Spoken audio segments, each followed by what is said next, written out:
Now, from the University of Okoboji, it's Okoboji Broadcast with Jeff Thee. Welcome to Okoboji Broadcast, everybody. I'm Jeff Thee, coming to you from our studios right here, historic Arnold's Park Amusement Park, and I am so thrilled to have a good friend of mine here with me. Connie Valens is here with us, and thank you for coming in and talking with me today. Well, thank you for inviting me. It's always fun to sit and chat. We have a fun time chatting over the years, don't we? And I like my hugs when I see you out at the farmer's market every week. That's right. Whether it's that or Rock the Roof, whatever it is, I enjoy. That's right. I enjoy. I've become so used to them, Connie. I don't know what I'd do without them. So. Same here. Well, last weekend you were in Clear Lake once again.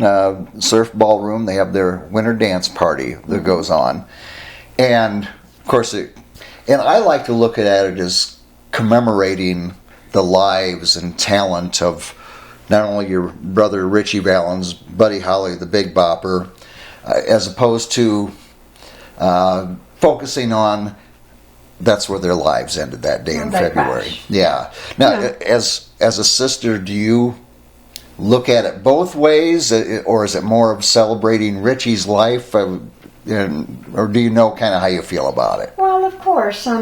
I think maybe to begin with it was about the final concert. Yeah. But I've noticed that not just over the years, but over the decades, actually. Yeah. It's changed. We come to celebrate the music. Yeah. We come to celebrate the legacies. We come to celebrate our February family because we all feel the same way. Yeah. We lost 3 very talented young artists. Yeah. You know, my brother being the youngest at 17, and there's just no getting them back. Yeah. But we have the music. Yeah. And how old were you? I was 8. You were 8. Okay. Yeah. So you remember him? Oh, absolutely. Yeah, clearly. Yes. Oh, yeah, absolutely. Well, a lot of people don't realize, and I'm sure they're tired of hearing me say this, but he was also a dad. He was a father figure. Yeah. Because Mom being a single parent, and somebody had to watch over Lucky Richie. So he was pretty mature for his young age. Oh, then. very. Yeah. Yeah. Bob once said, well, it would have been easier to look up to a big brother. Yeah. And, we got it. Yeah. We got it. But no, I came out here to Okoboji in 2007 when Richie was inducted into the Iowa Rock and Roll Hall of Fame. So did the association just kind of invite the whole family to come for that? Well, they said you can come. Okay. And we'll get you tickets to the event, but you're on your own. And I was already in love with Iowa, having come out to Iowa since 1988 as an ambassador for Easter Seal Society. I never knew that. Yeah. See, I thought the first time you came here was when Richie got inducted in the Iowa Rock. So you were here. It was to Arnold's Park, Okoboji. But you came to Iowa as back an Easter in Seal. '88. Yeah. Oh my goodness. Ambassadors for 6 years. We were at the Valor Ballroom. Oh my goodness. Yeah, and just fell in love with the warmth of the people. It was cold for a California girl. Yeah. But my niece said something this week, and that'll stick with me. Blythe, Bob's daughter. She says, "It's cold here, but the people are warm." It's the truth. It's true. That's how we get through winter games, I tell you. People actually care about each other. We do. Because there's something. When it's this cold outside and you're stuck on the side of the road, somebody better care. There better be something going on. But and I often say it about this area, Connie, is that we have this beautiful area, natural resources, and abundant in so many amenities, but it's the people that make up Okoboji, Right. Yeah. And again, the people that bring back 2,000 people to the surf each year. Yeah. Because there's about 2,000 of us there, seriously. Oh, sure. Capacity, I think, is 2,100. And, but no, I had already fallen in love with Iowa. I didn't mind Des Moines, but it was just too busy for me. Right. And all the little towns around there, it wasn't, and then Clear Lake was too close. Yeah. Because, Clear Lake is beautiful. But I came to Okoboji and I was like, whoa. Where you been all my life? Exactly. You've been hiding this out, Lord. What happened here? And and that was in 2007, and I said I could live here. And in 2012 I did. Yeah. And I've been here 10 years. Isn't that amazing how it flies by that quick? It's like blink of an eye. Blink of an eye. Yeah, and my family knows. Yeah. You're happy here. My daughter finally said, all right, I get it. I get it now. Yeah. Yeah. So you're here in '88, and then of course when Richie was inducted, during the years that followed him passing and before the induction, did you worry about? I hope they don't forget about Richie. You know that his legacy, and when the induction came, was that kind of a yes, I'm glad they're remembering his contribution. You mean the induction? Induction in the Iowa Rock and Roll Hall of Fame. Well, before that induction, we had another one. Okay. In '01, into the Rock and Roll Hall of Fame. Yes. In Cleveland, and the whole family flew out to New York for Right. that. So, I never really worried about Richie being forgotten. Right. I just never really even thought about that. That's a good question. Nobody's ever asked that. Well, it just made me wonder in the years, and before, I should have said Ohio, but the national, that, decades went by. Oh, they did. And certainly he never went out of your mind, and you hear the songs on the radio, and Right. you don't want anybody to go, oh, I wonder who sang that, And I was just interested if... You can go to Japan and ask somebody who sings La Bamba. They can tell you. Well, it's interesting you should say that. I mean, I certainly knew the music and the story, but when I first saw the movie...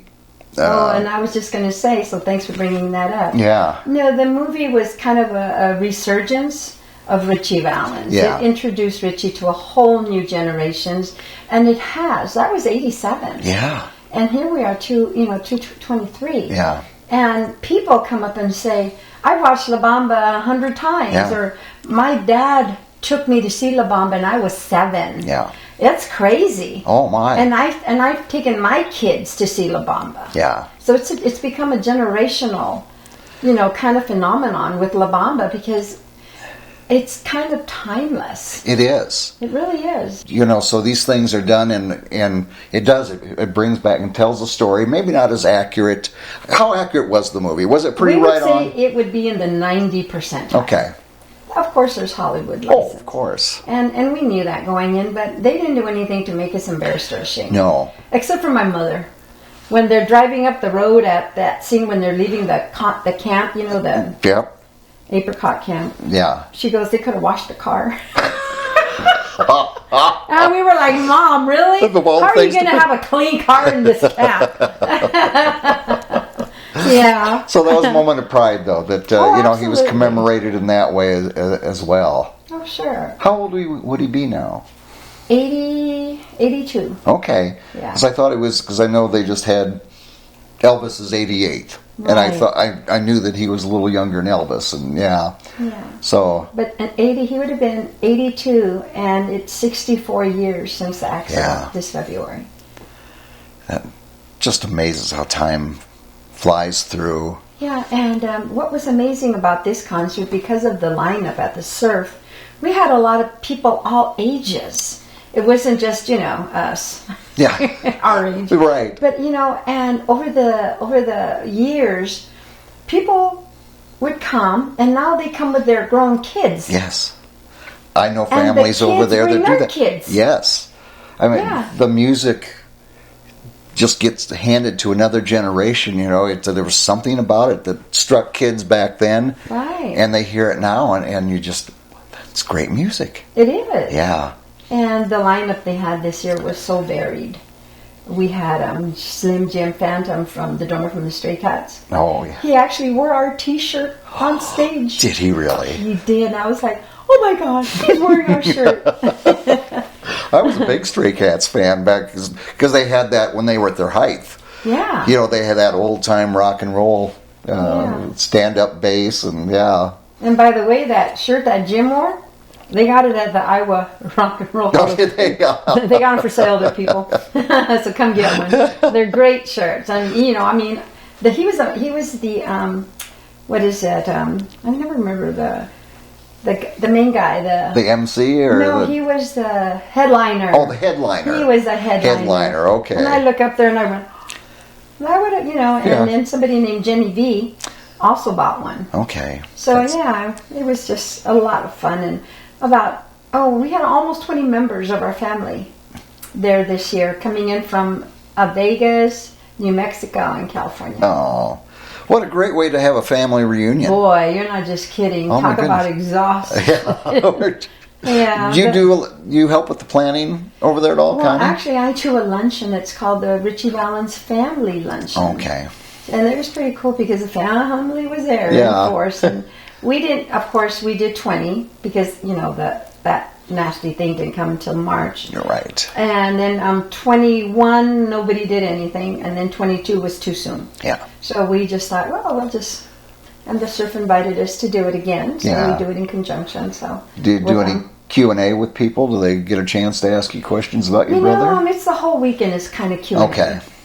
But at the same time, people are respectful. But at the luncheon, they like to come up, and I kind of hang out in the lobby next to our merch table and for photo ops and questions. Yeah. And, they grab you as you're walking by. Yeah. But they're also very polite about it. That's nice. It is. Yeah. And I know that they have at the site, they've got a memorial there. Mm-hmm. I believe they got Buddy Holly's big glasses and yeah. Yeah, in fact, I can send you one of those. I can send you a photo of that. It's pretty cool.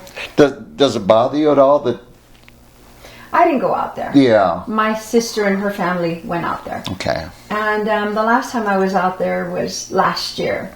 A dear friend of mine, Kevin, he's been involved with a surfer for a long time. And Yeah. I said, would you, when I come into Iowa next time, when I come, to Clear Lake next time, can you take me out to the site? He goes, sure.